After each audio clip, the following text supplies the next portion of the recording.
ഇന്നത്തെ നമ്മുടെ റെസിപ്പി കാണാനൊക്കെ മൊഞ്ചുള്ള ഒരു അടിപൊളി പുഡിങ്ങിൻ്റെ റെസിപ്പിയാണ്. ഇപ്പോൾ നമുക്ക് പെരുന്നാളിനും അതുപോലെ ഗസ്റ്റൊക്കെ വരുന്ന സമയത്തും പാർട്ടികൾക്കൊക്കെ ഉണ്ടാക്കിയെടുക്കാൻ പറ്റിയിട്ടുള്ള നല്ല ടേസ്റ്റി ആയിട്ടുള്ള ഒരു പുഡിങ്ങാണ് കേട്ടോ ഇത്.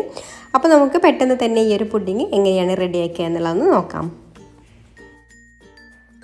അപ്പോൾ ആദ്യം തന്നെ നമുക്ക് പുഡിങ് സെറ്റ് ചെയ്യാനുള്ള പാത്രം ഒന്ന് റെഡിയാക്കി എടുക്കാം. അപ്പോൾ ഞാൻ ഇതുപോലുള്ള നീളത്തിലുള്ള നമ്മുടെ ബ്രെഡിൻ്റെ ഒക്കെ ആ ഒരു മോൾഡാണ് കേട്ടോ എടുത്തിട്ടുള്ളത്. അപ്പോൾ ഇതിൽ ഞാൻ ക്ലീൻ റാപ്പ് ഒന്ന് വെച്ച് കൊടുക്കുന്നുണ്ട്.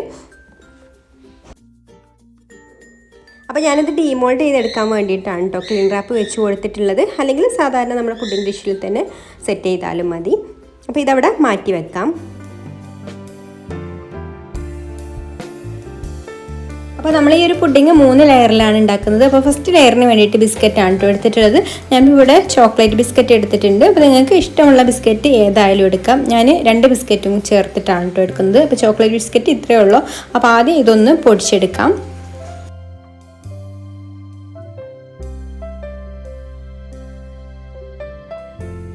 അപ്പോൾ ആ ബിസ്ക്കറ്റ് നന്നായിട്ട് തന്നെ പൊടിച്ചെടുത്തിട്ടുണ്ട്. ഇനി ഞാനിതിലേക്ക് കുറച്ച് ഗുഡ് ഡേ ബിസ്ക്കറ്റും കൂടെ പൊടിച്ച് ചേർക്കുന്നുണ്ട് കേട്ടോ. അപ്പോൾ ബിസ്ക്കറ്റ് നിങ്ങളുടെ ഇഷ്ടത്തിനനുസരിച്ചിട്ട് എടുക്കാം. ഏത് ബിസ്ക്കറ്റ് ആയാലും മതി.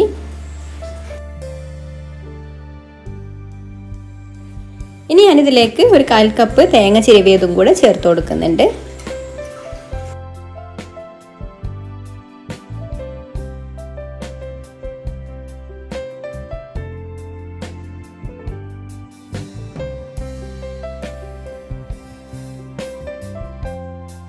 ഇനി നമുക്കിതിലേക്ക് ഉരുക്കിയ ബട്ടർ ഒഴിച്ചു കൊടുക്കാം. അപ്പോൾ ബട്ടറിന് പകരം നെയ്യ് വേണമെങ്കിലും എടുക്കാം കേട്ടോ. അപ്പോൾ നെയ്യിൻ്റെ ഫ്ലേവർ ഉണ്ടാവുമെന്നുള്ളൂ. അപ്പോൾ ബട്ടർ ഉണ്ടെങ്കിൽ ബട്ടർ എടുക്കാം.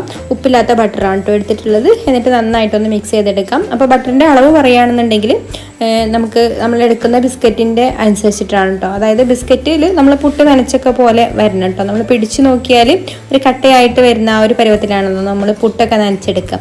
ആ ഒരു പരുവത്തിൽ കിട്ടുന്ന വിധത്തിൽ നമുക്ക് ബട്ടർ ചേർത്ത് കൊടുത്താൽ മതി.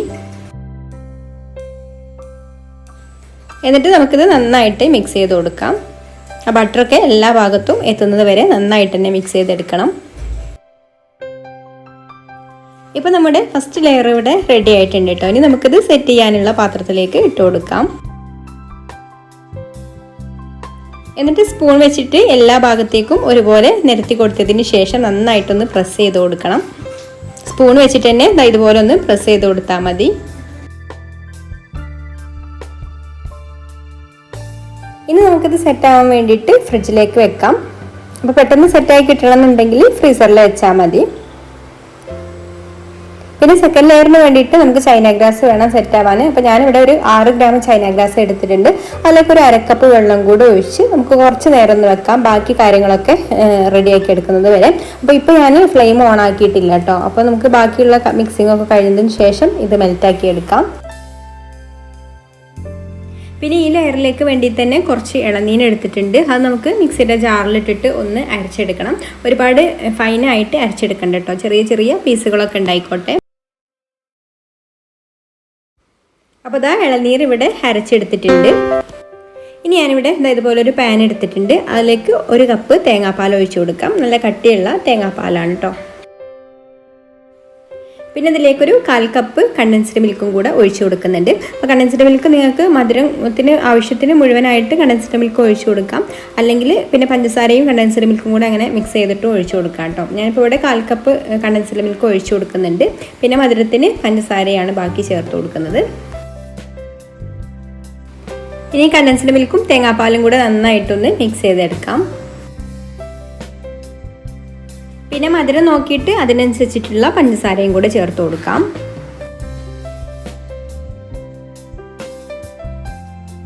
അപ്പോഴേക്കും ചൈനാഗ്രാസ് നന്നായിട്ട് കുതിർന്ന് വന്നിട്ടുണ്ട്. ഇനി നമുക്ക് ഫ്ലെയിം ഓൺ ആക്കിയിട്ട് ഇതൊന്ന് ആദ്യം ഉരുക്കിയെടുക്കാം.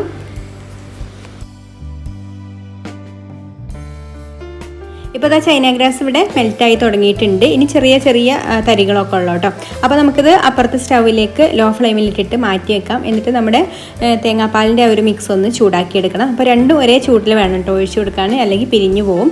അപ്പോൾ ഇത് മുഴുവനായിട്ട് മെൽറ്റായി വരുന്ന നേരം കൊണ്ട് തേങ്ങാപ്പാലും കൂടെ ഒന്ന് ചൂടാക്കിയെടുക്കാം. തേങ്ങാപ്പാലിൻ്റെ ഈ ഒരു മിക്സ് നന്നായിട്ടൊന്ന് ചൂടായി വന്നാൽ മതി കേട്ടോ. ആവി പോകുന്ന ആ ഒരു ടൈം വരെ ചൂടാക്കി എടുത്താൽ മതി. തിളക്കാൻ പാടില്ല കേട്ടോ. തിളച്ചാൽ പിരിഞ്ഞു പോവും.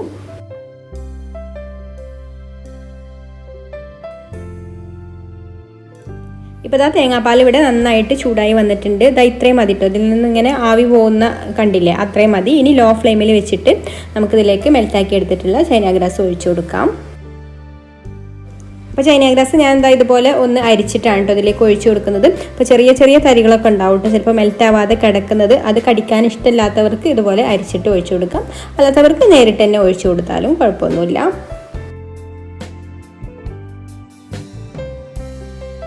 ഇനി നമുക്കിത് 1 മിനിറ്റ് നന്നായിട്ടൊന്ന് ചൂടാക്കിയെടുക്കാം. നന്നായിട്ട് ഇളക്കിക്കൊണ്ടിരിക്കണം കേട്ടോ. ഇളക്കിയിട്ട് ഒന്ന് ചൂടാക്കിയെടുക്കാം. ഇപ്പോൾ തേങ്ങാപ്പാലും ചൈനാഗ്രാസൊക്കെ നന്നായിട്ടൊന്ന് മിക്സായി എല്ലാം കൂടെ ഒന്ന് ചൂടായി വരാൻ വേണ്ടിയിട്ടാണ്. അപ്പോൾ അതാ ഇത്രയും മതി കേട്ടോ. അപ്പോൾ നമ്മുടെ രണ്ടാമത്തെ മിക്സ് ഇവിടെ റെഡി ആയിട്ടുണ്ട്. ഇനി ഫ്ലെയിം ഓഫാക്കിയിട്ട് ഒന്ന് ചൂടാറാനായിട്ട് മാറ്റി വെക്കാം. ഇനി നമുക്കിതിലേക്ക് അരച്ച് വെച്ചിട്ടുള്ള ഇളനീരും കൂടെ മിക്സ് ചെയ്ത് കൊടുക്കാനുണ്ട് കേട്ടോ. അപ്പോൾ അതും കൂടെ ചേർത്ത് കൊടുത്തിട്ട് നന്നായിട്ട് ഇതൊന്ന് ഇളക്കി കൊടുക്കുക. ഇളക്കിയിട്ട് വേണം കേട്ടോ ഇത് ചൂടാറ്റിയെടുക്കാൻ. ഒരുപാട് ചൂടാറാൻ വേണ്ടിയിട്ട് നിൽക്കണ്ട. അപ്പോൾ ഈ ഒരു പാത്രത്തിൽ തന്നെ ഇത് സെറ്റായി പോവും. പിന്നെ ഇത് ഇളക്കിക്കൊണ്ടിരുന്നിട്ടില്ലെങ്കിലും ഈ പാത്രത്തിൽ സെറ്റായി പോകും കേട്ടോ. അപ്പോൾ ഒന്ന് ഇതുപോലെ തന്നെ ചൂടാറി വരുന്നത് വരെ, ഒരു ഇളം ചൂടാവുന്നത് വരെ ഇതുപോലെ ഇളക്കിക്കൊണ്ടിരിക്കണം. അപ്പോൾ അത് നമ്മുടെ ഫസ്റ്റ് ലെയർ ഇവിടെ നന്നായിട്ട് സെറ്റായി വന്നിട്ടുണ്ട്. ഞാൻ പെട്ടെന്ന് സെറ്റാകാൻ വേണ്ടിയിട്ട് ഫ്രീസറിൽ വെച്ചിട്ടുണ്ടായിരുന്നു കേട്ടോ. ഇനി നമുക്ക് ഇതിൻ്റെ മുകളിലേക്ക് സെക്കൻഡ് ലെയർ ഒഴിച്ചു കൊടുക്കാം. ഇതുപോലെ പതുക്കെ ഒഴിച്ചു കൊടുക്കാം. അപ്പോൾ ഇതിൽ നല്ല ചൂടില്ല കേട്ടോ, ചെറിയൊരു ചൂടേ ഉള്ളൂ. പിന്നെ ഇതിൻ്റെ മുകളിലേക്ക് ഒഴിച്ചു കൊടുക്കുന്ന സമയം തന്നെ ഇത് സെറ്റായിട്ട് വരും. കാരണം ബിസ്ക്കറ്റൊക്കെ അപ്പോൾ നന്നായിട്ട് തണുത്തിരിക്കുകയായതുകൊണ്ട്, പിന്നെ ചൈനാഗ്രാസും ആയതുകൊണ്ട് പെട്ടെന്ന് സെറ്റായി കിട്ടും. പിന്നെ എനിക്ക് വീഡിയോ കണ്ടുകൊണ്ടിരിക്കുന്ന സമയത്ത് ഇഷ്ടമാണെന്നുണ്ടെങ്കിൽ ഒന്ന് ലൈക്ക് ചെയ്യാൻ മറക്കരുത്. അതുപോലെ തന്നെ നമ്മുടെ ചാനൽ സബ്സ്ക്രൈബ് ചെയ്യാതെ കാണുന്ന കൂട്ടുകാരാണെങ്കിൽ ഒന്ന് സബ്സ്ക്രൈബും കൂടെ ചെയ്യണം കേട്ടോ. ഇനി നമുക്കിത് സെറ്റാവാൻ വേണ്ടിയിട്ട് ഫ്രിഡ്ജിലേക്ക് വെക്കാം. ഇനി അടുത്ത ലെയറിന് വേണ്ടിയിട്ട് ഞാനിവിടെ ഇളനീർ വെള്ളമാണ് കേട്ടോ എടുത്തിട്ടുള്ളത്. അതിലേക്ക് ചൈനാഗ്രാസും കൂടെ 6 ഗ്രാം ചൈനാഗ്രാസിലേക്ക് ഒരു 1.25 കപ്പ് ഇളനീർ വെള്ളം ഒഴിച്ചു കൊടുക്കുന്നുണ്ട്. പിന്നെ ഇതിലേക്ക് മധുരത്തിന് ആവശ്യമായിട്ടുള്ള പഞ്ചസാരയും കൂടെ ചേർത്ത് കൊടുത്തിട്ട് ഇതൊന്ന് തിളപ്പിച്ചെടുക്കാം.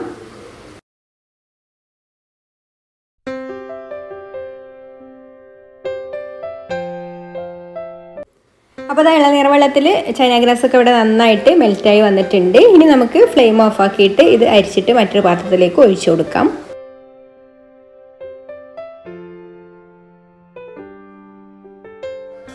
ഇനി ഞാനിതിലേക്ക് റോയൽ ബ്ലൂ ഫുഡ് കളറാണ് കേട്ടോ ചേർത്ത് കൊടുക്കുന്നത്. ജെൽ കളറാണ്, ഒരു ഡ്രോപ്പ് മാത്രമേ ചേർത്ത് കൊടുക്കുന്നുള്ളൂ. അപ്പോൾ കളറ് ഒരു നിർബന്ധമില്ല.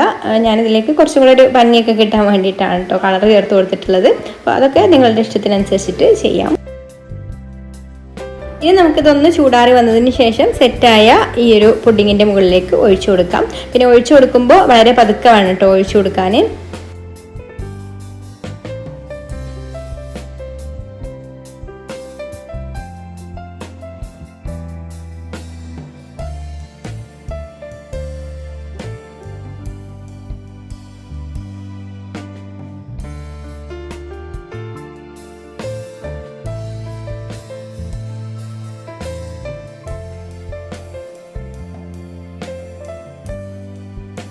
ഇനി നമുക്ക് ഇളനീര് ഇതുപോലെ ചെറിയ പീസാക്കിയിട്ട് അതും കൂടെ ഇട്ട് കൊടുക്കാം.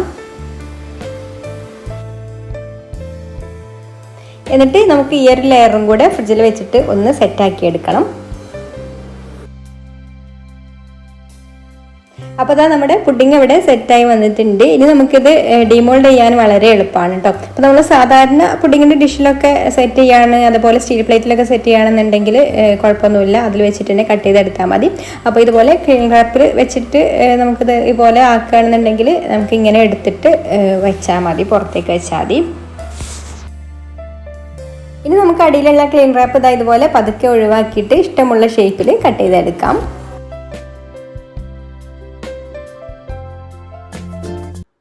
അപ്പോൾ അത് ഇതുപോലെ കട്ട് ചെയ്ത് കണ്ടാൽ തന്നെ നല്ലൊരു ഭംഗിയാണ് കേട്ടോ. ഇത് 3 ലെയറും കൂടെ കൂടുമ്പോൾ അതുപോലെ തന്നെ നല്ല ടേസ്റ്റും ഉണ്ട്.